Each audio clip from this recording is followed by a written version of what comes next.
नमस्कार दोस्तों, स्वागत है आपका अपने YouTube चैनल पर।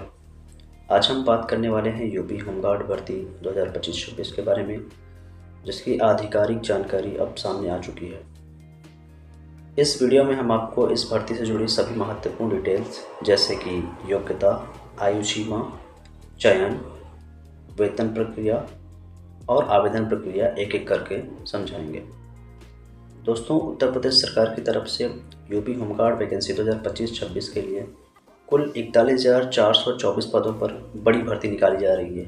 जैसा कि आपको स्क्रीन पर भी दिख रहा है, उत्तर प्रदेश होमगार्ड भर्ती 2025-26 कुल पद इसमें 41,424 हैं। यह अवसर खास उन युवाओं के लिए है जो सरकारी विभाग में डिसिप्लिन और सुरक्षा सेवा से जुड़कर अपना करियर बनाना चाहते हैं।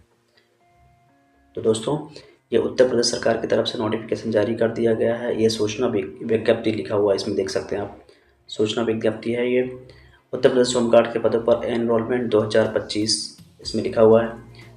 उसके बाद यहाँ पे जो मैंने यहाँ हाईलाइट किया हुआ है, सिर्फ मुझे वही मेन पॉइंट को देखना है कि क्या क्या कैसे प्रक्रिया है, क्या क्या करना है। बाकी मैंने सब आगे ही बता दिया है आपको।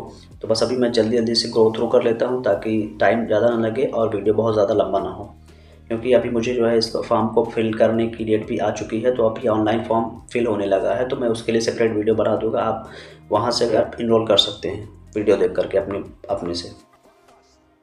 तो दोस्तों, ये आप देख रहे हैं उत्तर प्रदेश पुलिस भर्ती एवं प्रोन्नति बोर्ड को होम गार्ड्स मुख्यालय उत्तर प्रदेश लखनऊ से समस्त जनपदों के होमगार्ड्स के कुल 41,424 रिक्त पदों पर एनरोलमेंट करने हेतु अध्याचन प्राप्त हुआ है। इन्होंने ये क्लियर किया हुआ है। आगे देखते हैं, ये 1.1 पैरा देख लेते हैं हम।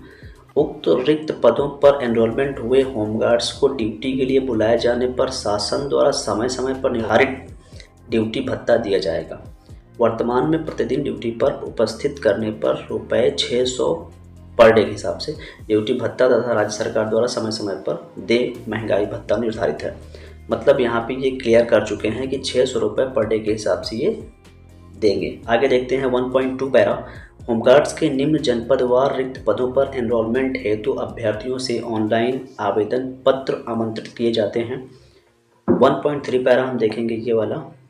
इसमें लिखा हुआ है होमगार्ड्स के एनरोलमेंट पुरुष अथवा महिला हेतु जनपदवार पदों का श्रेणीवार विवरण। दोस्तों, यहाँ पर जनपदवार पदों का विवरण दिया हुआ है। तो जैसे आगरा में यूआर की 495 सीट्स हैं, अनुसूचित जाति की 258 हैं, अनुसूचित जनजाति 24, अन्य पिछड़ा वर्ग 332, आर्थिक रूप से कमज़ोर वर्ग के लिए 123।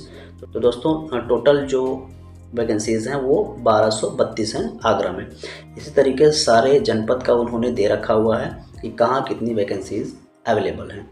उसके बाद नेक्स्ट हम आते हैं नीचे।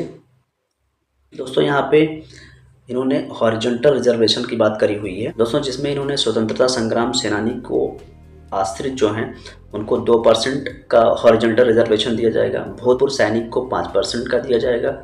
महिलाओं को 20% का रिजर्वेशन यहाँ पर दिया जाएगा।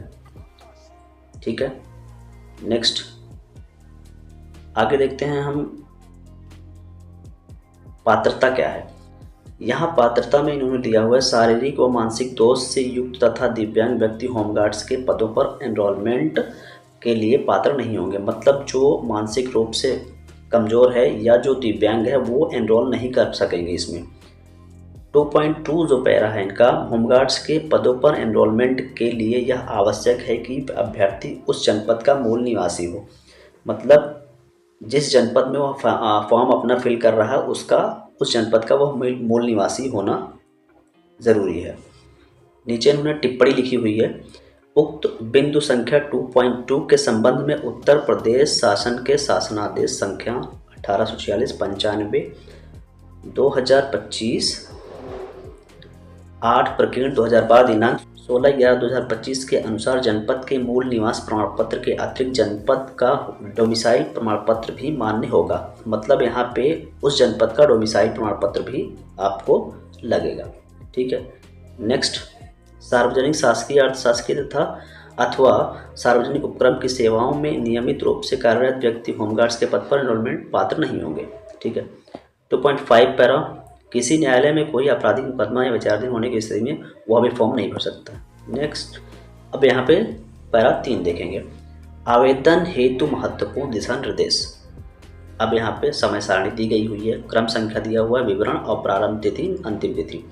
यहाँ ऑनलाइन की जो तिथि होने वाली है 18/11/2025, मतलब 18/11/2025 से इसकी ऑनलाइन प्रक्रिया स्टार्ट हो जाएगी, मतलब ऑनलाइन फॉर्म भरा जाने लगेगा।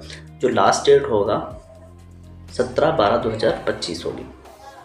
आवेदन शुल्क जमा करने की तिथि 18/11/2025 से 17/12/2025। जमा किए गए शुल्क के समायोजन की तिथि, लास्ट फाइनल सबमिशन होगा ये 20/12/2025। ठीक है।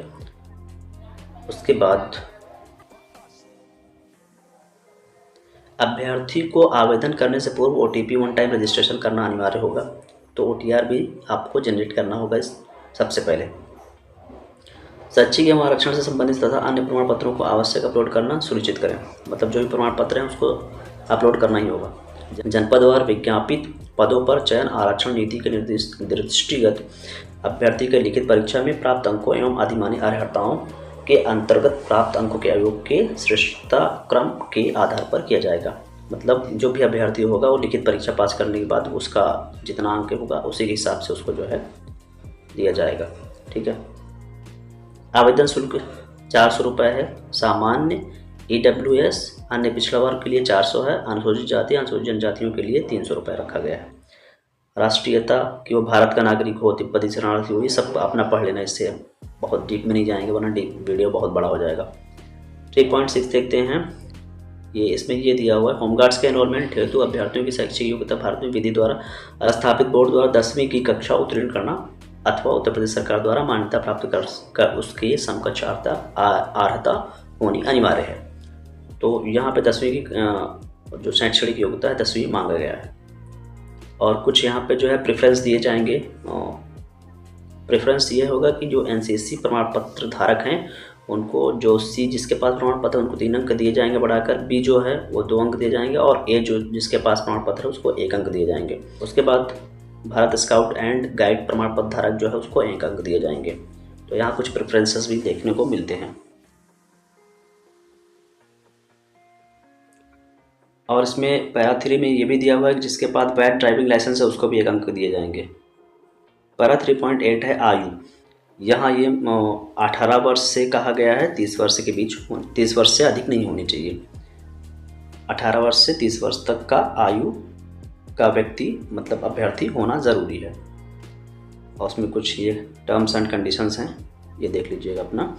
बाकी यहाँ पे EWS प्लस अनुसूचित जाति अनुसूचित जनजाति अन्य पिछड़ा वर्गों को जो रिजर्वेशन दिया जाएगा उसमें छूट दी जाएगी आयु में, वो भी उन्होंने दे रखा हुआ है।